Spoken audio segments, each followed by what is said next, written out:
Imagine standing in a country smaller than Rhode Island, rain falling softly silence everywhere, where medieval stone walls and glass offices coexist, and somehow this quiet place produces more wealth per person than anywhere else on Earth. You check your bank account and feel broke, yet statistically every person around you is among the richest humans alive, creating a strange psychological gap between numbers on paper and daily lived reality.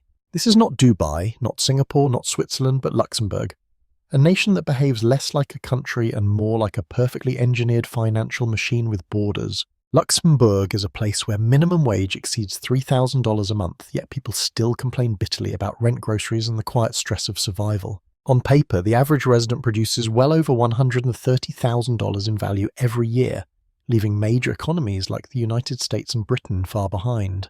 At first glance, it sounds like paradise, a place where even modest jobs promise comfort, security, and the illusion of effortless prosperity. But numbers lie especially in Luxembourg, where wealth is abundant, costs are brutal, and the feeling of being broke survives even six-figure salaries. A small apartment in the city centre can swallow half a monthly income while coffee costs more than lunch elsewhere, slowly bleeding residents through 1,000 tiny expenses. The strangest part is that nearly half the people earning these high wages do not even live in the country they enrich. Every morning, hundreds of thousands cross borders from France, Germany and Belgium, commuting into Luxembourg like blood cells feeding a central heart. They work, earn extraordinary salaries, then leave every evening, taking the money home while the city empties after sunset. Luxembourg functions like a vampire economy, drawing labour from its neighbours, while exporting wages and preserving limited space for those who can afford it. This commuting army inflates economic statistics while hiding the lived reality of residents squeezed between wealth and scarcity. To understand how this tiny strip of land pays janitors like professionals elsewhere, you must look far beyond modern banking towers. Luxembourg was not born rich, sophisticated or powerful, but began as mud farms and a geopolitical inconvenience. For centuries, armies marched through it, rulers fought over it, and locals survived quietly on agriculture and patience. The transformation began not with finance, but with rocks buried beneath the soil. Iron ore changed everything, turning farmers into miners and a forgotten region into an industrial engine. Steel built bridges, skyscrapers, and a sense of a national confidence that Luxembourg had never known before. This was the first reinvention, and it taught Luxembourg a lesson it would never forget. By the early 20th century, Luxembourg had reinvented itself as a steel powerhouse, exporting metal across continents and quietly embedding itself into the physical skeleton of modern cities. Steel paid wages, built towns, and gave this small nation something rare in Europe, economic relevance without imperial ambition. Then the global steel market collapsed, and what followed was an industrial extinction event that erased livelihoods across entire regions. While other countries panicked, subsidized dying factories, or surrendered to decline, Luxembourg made a brutally pragmatic decision. They looked at spin blast furnaces and concluded that making metal was no longer the future, but controlling money could be. Instead of saving steel, they pivoted with surgical precision, redesigning their laws to attract foreign banks and global capital. Stability, discretion, and predictability became the new exports, replacing ore, coal, and smoke with servers and contracts. Luxembourg offered bankers something irresistible: low taxes, legal certainty, and a government that asked very few questions. French and German financial institutions poured in, followed quickly by multinational corporations seeking safe harbour for profits. In less than 2 decades, blue-collar workers vanished, replaced by lawyers, accountants, and consultants in tailored suits. Server rooms replaced steel mills, and financial balance sheets replaced molten metal as the national obsession. Today, finance generates roughly 1/3 of the entire economy, an astonishing concentration for such a small population. There are more than 100 banks operating inside a country with fewer than 700,000 residents. On paper, this density signals sophistication, but in practice it reveals something more controversial. Luxembourg did not just build a banking sector, it built a vault for global capital. Money from every corner of the world flowed in, seeking shelter from taxes, regulations, and political uncertainty elsewhere. What entered Luxembourg often left cleaner, lighter, and far more profitable than when it arrived. Officially, this system was called tax competitiveness, a harmless phrase hiding extraordinary financial engineering. Unofficially, critics saw it as something closer to a global laundering machine with excellent branding. The illusion shattered when the confidential documents escaped the vault and revealed how the system truly worked. In the mid-2010s, a massive leak exposed what Luxembourg had carefully hidden behind polite language and legal jargon for decades. Thousands of confidential tax agreements revealed secret deals between the state and some of the largest corporations on Earth. Household brands quietly paid almost nothing in taxes while generating billions across Europe through paper offices and empty rooms. The mechanism was elegant profits earned elsewhere were rerouted through Luxembourg, transformed on paper, and taxed at microscopic rates. Entire European revenues passed through offices staffed by a handful of employees and a decorative plant by the window. This was not rumour or theory, but documented agreements signed, stamped and approved at the highest political levels. The architect of this system spent years shaping Luxembourg into a corporate sanctuary, while publicly defending European tax fairness. When the scandal broke, outrage echoed across the continent, yet the machinery continued to operate with only cosmetic adjustments. Despite criticism, foreign investment inside Luxembourg ballooned into the trillions, dwarfing the entire economies of neighbouring nations. Capital flowed in because Luxembourg offered something rare certainty in an unstable global financial environment. But while money poured in effortlessly, people did not, and space quickly became the most valuable resource of all. Housing supply froze as landowners waited patiently for prices to rise without lifting a finger. A small group controlled most buildable land, effectively holding the country hostage through scarcity. Salaries climbed higher every year, yet home ownership drifted further out of reach for ordinary workers. Even high-earning professionals found themselves trapped in rentals that consumed half their monthly income. Buying a modest house required millionaire status, turning shelter into a luxury investment product. Luxembourg became a place where success did not guarantee stability, only access to survival. The contradiction was surreal. Enormous wealth surrounded a population quietly anxious about basic necessities. Streets were clean, services efficient, and institutions strong, yet stress hummed beneath the polished surface. To prevent social fracture, the state decided to offset private pain with public generosity. In response to rising pressure, Luxembourg launched one of the most generous public benefit experiments in modern Europe. Public transportation became entirely free, removing tickets gates and excuses from buses, trains and trams nationwide. The goal was not idealism, but mitigation, easing daily costs for residents crushed by housing and congestion. Every morning, free trains carried cross-border workers and locals alike into a city already stretched to its limits. Traffic barely improved, but the psychological signal mattered.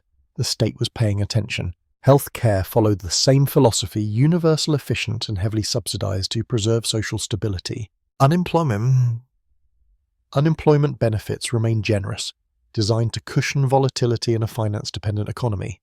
Families received monthly allowances for each child, quietly redistributing wealth to prevent demographic collapse.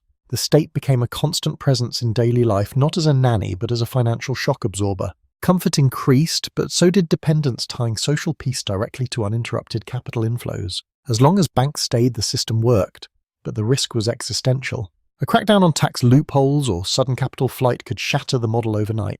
Luxembourg understood this fragility and refused to wait for external forces to decide its fate. Instead of looking outward toward Europe, the country looked upward towards space.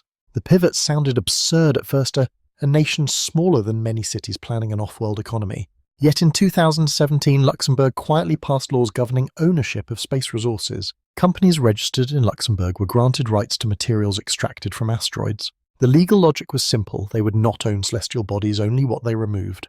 This loophole positioned Luxembourg at the center of a future industry before it even existed. Once again, Luxembourg bet early, small, and ruthlessly on the next frontier. The promise of space mining was not fantasy optimism, but calculated diversification by a country trained to pivot before collapse. A single metallic asteroid could contain more platinum and rare metals than humanity has extracted throughout recorded history. For Luxembourg, even a small stake in that future would dwarf decades of banking profits. If the gamble failed, the losses would be survivable, a rounding error compared to national wealth. This asymmetry made the decision rational risk capped upside almost unimaginable. While engineers dreamed of asteroids, historians reopened chapters Luxembourg preferred to keep closed. Beneath financial brilliance lay a moral ledger still waiting to be balanced. For decades after the war, Luxembourg portrayed itself solely as a victim of occupation. The national story emphasized resistance, suffering, and forced conscription into foreign armies. That narrative fractured when independent research challenged the official memory. A government-commissioned report revealed systematic administrative collaboration with Nazi authorities. Civil servants, police, and local officials assisted in identifying and deporting Jewish residents. Lists were compiled, orders enforced, and neighbors disappeared through bureaucratic efficiency. Over 1,000 Jewish Luxembourgers were deported, and very few survived. For 70 years, this collaboration remained buried beneath silence and selective remembrance. The revelation shook national identity more deeply than any financial scandal ever could. It explained Luxembourg's obsessive pursuit of neutrality and moral legitimacy in modern Europe. Today, the country hosts Europe's highest courts, positioning itself as guardian of law. Legal authority became a form of redemption stability, replacing moral ambiguity. Wealth built the system, but memory shaped the conscience behind it. Alongside history and wealth, language became another quiet fault line running through modern Luxembourgish society. Nearly half of the population was born elsewhere, turning the natives into a demographic minority inside their own borders. Walk into a bakery and your first word determines which language and which social layer you will encounter. French dominates contracts, cafes, and daily work, shaping the rhythm of public life. German governs newspapers, churches, and much of the traditional cultural memory. English rules the banks, boardrooms, and consulting firms that generate most national income. Luxembourgish remains the emotional core, a dialect turned national code. Once spoken casually, it evolved into a political boundary as migration accelerated. Citizenship now requires passing a Luxembourgish language test, drawing a clear line between belonging and participation. This policy preserved identity but quietly formalised a two-tier society. Expats arrive, earn generously, speak English, and often leave within a few years. Locals dominate government jobs, political power, and long-term security. Foreign workers power the economy, but we rarely shape its future. Everyone benefits financially, yet few feel rooted beyond short contracts and temporary plans. Luxembourg feels busy during business hours, then strangely empty after dusk. By evening, commuters vanish across borders, draining life from the streets. The city becomes a stage set, beautiful, wealthy, and oddly quiet. Money circulates constantly, but community struggles to take permanent form. The nation functions efficiently, yet emotionally remains transient. This impermanence defines the hidden cost of extreme economic optimization. At its core, Luxembourg raises a question few countries dare to confront directly: can a nation function primarily as a service platform? Unlike traditional states built on culture, land, or population growth, Luxembourg optimized itself around capital mobility. Every policy choice prioritized predictability, neutrality, and trust for money that could leave at any moment. Borders mattered less than contracts, and citizenship mattered less than compliance. This model delivered stability faster than ideology ever could. Crime remained low, institutions strong, and political drama nearly non-existent. Yet the absence of conflict also muted collective passion and national narrative. Luxembourg did not sell dreams, revolutions, or identities. It sold reliability. The country became a background process in the global economy, invisible yet essential. This invisibility protected it from shocks that devastated louder nations. During global crises, money fled chaos and hid inside Luxembourg's legal walls. Survival through neutrality became a refined national instinct. However, neutrality has limits when the surrounding world demands moral positions. International pressure increasingly questioned whether tax optimization was ethical governance. Luxembourg responded not with defiance but with adaptation. Regulations tightened just enough to satisfy critics without collapsing the system. Transparency increased but complexity remained. The vault became more regulated, not dismantled. This careful balancing act preserved capital while projecting responsibility. It revealed Luxembourg's greatest strength evolution without ideological attachment. Over time, Luxembourg's success created a paradox: immense wealth without the emotional weight of a traditional nation. Patriotism existed, but it was quite procedural and rarely dramatic. National pride expressed itself through efficiency order and international credibility rather than flags or fervour.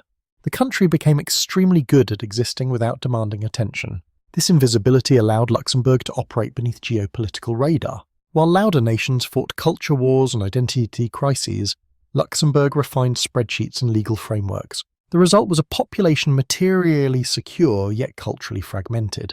Residents shared space but rarely shared long-term narratives. Many arrived chasing opportunity, not belonging. When opportunity departure followed quietly. This cycle reinforced the sense that Luxembourg was a place to use, not to stay. Even long-time residents described life there as comfortable but strangely hollow. Wealth solved problems, but it did not generate meaning. Cafes filled during lunch hours, then emptied as evening approached. Social life compressed into workdays and dissolved on weekends across borders. The country felt less like a home and more like an airport lounge. Always functional, always clean, but rarely personal. This emotional neutrality mirrored its economic philosophy. Luxembourg optimized for flow, not routes, and flow by nature never settles. Seen from the outside, Luxembourg appears almost flawless, wealthy, safe, orderly, and relentlessly efficient. Yet perfection comes with a trade-off that statistics rarely capture. When everything is optimized, little space remains for spontaneity or collective struggle. Crisis often forges identity, but Luxembourg engineered itself to avoid crisis entirely.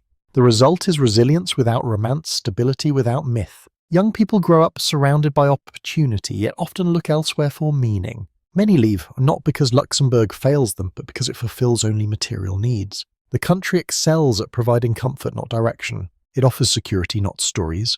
This quiet emptiness is not failure, but consequence. Luxembourg succeeded by refusing drama, choosing function over passion. While other nations chase growth through conflict or ideology, Luxembourg refined avoidance into policy. It survived by staying small, neutral, and indispensable. That strategy worked astonishingly well in a volatile century. But the future may demand more than efficiency. As global systems strain, questions of purpose will grow louder. Wealth alone may no longer be enough to anchor a society. Luxembourg must eventually decide what it stands for beyond optimization. Whether it can evolve meaning as fluidly as money remains uncertain. The experiment continues quietly behind immaculate facades. In the end, Luxembourg is neither hero nor villain, but a mirror reflecting the logic of modern capitalism. It proves that a nation can purchase stability, safety, and influence without size, armies, or loud ambition. By optimizing for money, Luxembourg escaped many traps that ensnared larger, prouder states. It avoided revolutions, avoided collapse, and avoided their chaos that reshaped much of Europe. But avoidance is not the same as fulfillment. The country mastered survival, not transcendence. Its streets are clean, its institutions trusted, and its future financially secure for now. Yet beneath the surface, the question remains unanswered: what is Luxembourg actually for? Is it a homeland or simply a platform where global systems temporarily dock? Is citizenship an identity or a credential earned through compliance and exams? As space mining, finance and law converge, Luxembourg pushes further into abstraction. The nation becomes less physical, less emotional, and more conceptual with each pivot. It is no longer defined by land labour or language alone, but by systems. Systems that work remarkably well until they are tested by forces money cannot smooth. Climate geopolitics and cultural fragmentation may demand more than optimization. They may demand shared meaning, sacrifice, and collective imagination. Whether Luxembourg can manufacture those qualities remains uncertain. For now, it continues to do what it does best: adapt quietly and stay indispensable. The experiment remains growing, watched closely by a world increasingly built on finance. Luxembourg shows us not where we are going, but what it cost to arrive there early.